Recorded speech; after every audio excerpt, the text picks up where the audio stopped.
Шаардын таза абасы ден соолуктун дабасы деп коет да. Эсил кайран эстердин кезинде Бишкек шаары эң кооз, эң таза, эң жашыл, эң бактылуу шаарлардын бири болчу.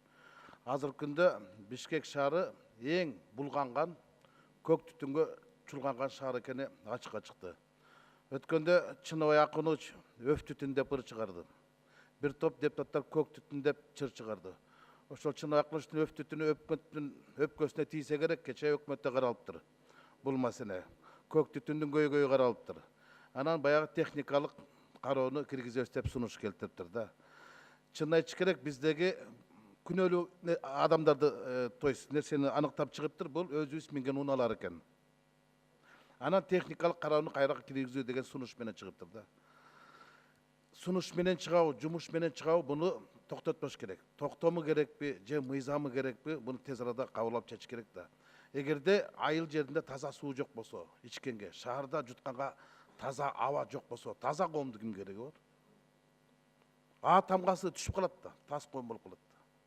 Жутканга таза абасы жок болсо, ичкенге таза суу жок болсо, анан таза коом деп дардаңдасак, анын ким кереги бар? Мына ириде өкмөт ушул эки маселени чечиш керек. Кыргызстанда 3 миллиондон ашык машина бар. Бир жылда техникалык кароого 1000 сомдон төлөй турган болсо, 3 миллиард сом. Мына кайда жатат каражат? Ушунун үстүндө өкмөт иштеш керек дагы, техникалык кароону кириш керек. Биздеги машиналардын баардыгы Европадан единицасы түгөнүп калган машиналар да. Же болбосо салыгы көбөйүп кетип, анан эскирген машинанын баарын биз жаңы машина кылып минип жүрөбүз да. Биз кыргыздар мине беребиз, кыймылдаткычы кыймылдабай калганча мине беребиз.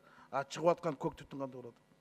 Буну техникалык кароону киргизсе, биринчиден экономикалык, бюджетке акча түшөт, экологиялык, адамдарга ден соолугуна таасир этет. Мына ушул нерсени айтып коеюн дедим. Өкмөт ушун боюнча тез арада чечим кабыл алып туруп, эгер мыйзам болсо жогорку кеңешке киргизсин, токтом болсо токуп, бул техникалык кароону тездетиши керек. Ушуну айтып коеюн дедим. Рахмат.